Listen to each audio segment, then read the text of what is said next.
मराठमोळा गिरगावातील जगन्नाथ शंकर शेट यांनी उभारलेली तब्बल 178 वर्षाची SL&SS शाळा आज बंद पडण्याच्या बेतात आहेत। जगन्नाथ शंकर शेट यांनी स्त्री शिक्षणाचा श्री गणेशा करणारी ही ऐतिहासिक मराठी शाळा आता विद्यार्थ्यांची संख्या कमी असल्याने बंद पडणार का असा प्रश्न निर्माण झालाय। राज्यात अनेक मराठी शाळा या पटसंख्येअभावी सध्या बंद पडल्या आहेत। याच संदर्भात या शाळेविषयीचा प्रश्न अत्यंत गंभीर बनला आहे। सध्या अशी स्थिती आहे की अनेक मराठी शाळा मुंबईतल्या असतील किंवा महाराष्ट्रातल्या असतील या पटसंख्येअभावी बंद पडत आहेत। सध्या आपण आहोत गिरगावात। गिरगाव म्हटलं तर मराठी बहुल एरिया, याच परिसरामधली एक शाळा म्हणजे ती स्वतः जगन्नाथ शंकर शेट यांनी सुरू केलेली SL&SS शाळा। सध्या आपण त्याच शाळेच्या परिसरात आहोत आणि आपण पाहिलं तर ही शाळा देखील जवळपास 180 वर्षाचा या शाळेचा इतिहास आहे आणि या शाळेमध्ये सध्या पटसंख्येअभावी ही शाळा आपण पाहिलं तर स्ट्रगल करताना पाहायला मिळते। कारण जेव्हा ही शाळा सुरू झाली तेव्हा ही मुंबईतली पहिली विद्यार्थिनींची ही शाळा होती। जवळपास शेकडो विद्यार्थी आधीपासून या शाळेत येत होते। जेव्हा स्वतः नाना शंकर शेट यांनी ही शाळा सुरू केली त्यावेळी अनेकांनी विरोध केला होता। जेव्हा महिला शिक्षकाला जेव्हा विरोध होत होता तेव्हा ही शाळा सुरू झाली होती आणि स्वतः जगन्नाथ शंकर शेट यांनी या शाळेत आपल्या घरातल्या सगळ्या ज्या महिला आहेत त्यांचा देखील दाखला करून घेतला होता आणि त्यानंतर जवळपास 180 वर्ष ही शाळा सध्या कार्यरत आहे। डॉक्टर ताताभाई नवरोजी, राव बहादूर नारायण दीनानाथ वेलकर, डॉक्टर भाऊ दाजी लाड, न्यायमूर्ती तेलंग रावसाहेब मंडलिक यांसारख्या दिग्गजांच्या सहकार्यानं स्टुडंट्स लिटररी अँड सायंटिफिक सोसायटीची 13 जून 1848 ला स्थापना झाली आणि मुंबईत प्रथमच स्त्री शिक्षणाची चळवळ आकाराला आली ती याच शाळेत। याच संस्थेच्या शाळा पुढे SL&SS सोसायटीचे हायस्कूल आणि जगन्नाथ शंकर शेट मराठी शाळा म्हणून ओळखल्या जाऊ लागल्या।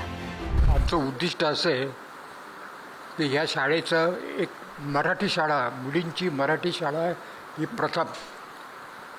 आपल्याला जर तुम्ही या शाळेमध्ये आला तर तुमचं पहिलं मी स्वागत करतो। इकडे एक पवित्र भूमी झालेली आहे। महिलांना शिक्षण द्यायचं नाही असा त्यावेळेचा विचार होता। आपल्याला पहिल्यांदा प्रथम जायला पाहिजे त्या परिस्थितीशी सगळं। आमच्याकडे घरामध्ये नाना शंकर शेट्टी वगैरे ते उचलून धरलं की महिलांना पण शिक्षण मिळाले। आमचा वाडा होता, त्या वाड्याच्या ओटीवरती शाळा भरत होती। पुढे पुढे ते वाटत गेले। नंतर तिकडे आणखीन एक दुसरी शाळा आहे, नामदार जगन्नाथ शंकर शेट मराठी मुलीची शाळा।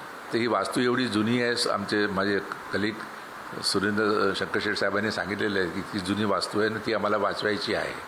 पण आता वाचवायची आहे तर पैसा लागतो आणि पैशाशिवाय पैशाचं काही सोंग करता येत नाही। त्याच्यासाठी आम्ही भयंकर मेहनत करून राहिलेलो, डोनेशन्स बघतो, हे करतो आणि जे मोठ्या मोठ्या एज्युकेशन संस्था आहे आम्ही त्यांच्याशी पण we are trying to explore the possibility to tie up with them की काही टायअप करता आलं की आमची शाळा आणि त्यांची शाळा असं जॉईन होऊन करता आलं तर तो आमचा एक मोठा प्रयत्न आहे आणि आम्ही 2-3 संस्था मोठ्या मोठ्या NGOsला आम्ही अप्रोच झालेलो आहे। स्वतः जगन्नाथ शंकर शेट यांच्या घराण्यातील अनेक महिला सुरुवातीपासून याच शाळेत शिकल्या आहेत। शाळेतल्या अनेक विद्यार्थिनी या आता सध्याच्या क्षणाला अनेक मोठमोठ्या कंपन्यांमध्ये देखील कामाला आहेत। म्हणजे आमच्या वेळी शाळेचा म्हणजे प्रत्येक वर्गाच्या 2-2 डिव्हिजन 3-3 डिव्हिजन असायच्या आणि शाळा नुसती भरलेली आणि आमचा हॉलमध्ये रोज सकाळी प्रार्थनेला आम्ही जायचो तर सगळा मोठा हॉल आहे शाळेचा, तो संबंध भरलेला असायचा आणि शाळेचे प्रोग्राम्स पण खूप चांगले होते। स्पोर्ट्समध्ये वगैरे पण आमचं विल्सन जिमखान्यावर स्पोर्ट्स डे असायचा, ते पण खूप छान व्हायचे। मग आम्हाला भगवद्गीता आठवड्यातून एकदा भगवद्गीताबद्दल प्रिन्सिपल होत्या, त्या 1 तास आम्हाला सांगायच्या। ती पण माहिती अतिशय चांगली आणि ते श्लोक आमच्याकडून ते पाठ करून घ्यायचं। तर मला असं वाटते की आता ते ह्या मुलांना याचं काहीच गंध नाही असं वाटते। अनेक स्थानिक गिरगावकर देखील याच शाळेतून शिकलेले आहेत आणि या परिसरात राहतात। त्यांना देखील ही शाळा बंद होऊ नये अशी त्यांची मागणी आहे। मातृभाषेत शिक्षण दिलं तर ते सोयीचं असतं असं देखील म्हटलं जातं। त्यामुळे मराठी कुटुंबियांनी मराठी शाळेतच दाखले घेतले पाहिजे अशी मागणी माजी विद्यार्थी करतात। जे संस्कार या शाळेने आम्हाला दिले ते अतिशय अनमोल असे आहेत. जसं मगाशी सांगण्यात आलं तशी 1200 मुली एका वेळेला या शाळेमध्ये शिकत होत्या. पण आत्ताची शाळेची अवस्था खूपच कठीण परिस्थिती आहे.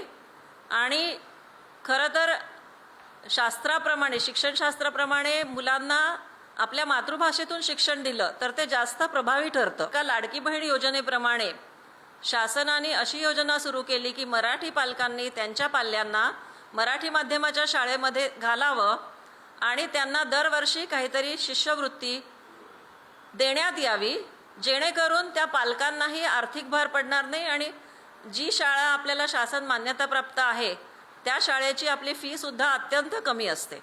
मराठी शाळा ह्या चालल्या पाहिजेतच. शासनाने त्यासाठी त्यांचं पाहिजे तर धोरण बदलावं, पण ज्याच्यामुळे मराठी शाळांमध्ये येणारी मुलं वाढतील आणि शाळा टिकून राहील, शाळा चालू राहील, शाळा वाढत राहील, ह्याच्यासाठी काहीही करण्याची आमची तयारी आहे. आम्ही गिरगावकर आहोत. गिरगावमधल्या या शाळेचा आम्हाला अभिमान आहे. ही पहिली मराठी मुलींची शाळा आहे शंकर शेठ सर यांनी स्थापन केलेली. त्यामुळे ती जेवढी कायम स्वरूपी चालू राहील तेवढं आम्हाला फार आनंद होईल. आज या शाळेत अवघे 70 विद्यार्थी आणि 7 शिक्षक उरले. इंग्रजी माध्यम, आंतरराष्ट्रीय बोर्ड, स्थलांतर या लाटेत मराठी शाळांची पटसंख्या घटत गेली आणि आज ही ऐतिहासिक शाळा विद्यार्थी संख्येच्या निकषावर टिकणार की नाही असा प्रश्न निर्माण झाला. अनेक वर्षांपासून जी परंपरा आपली आहे ती मराठी शाळांची, ती आता कुठेतरी खंडित होताना पाहायला मिळते.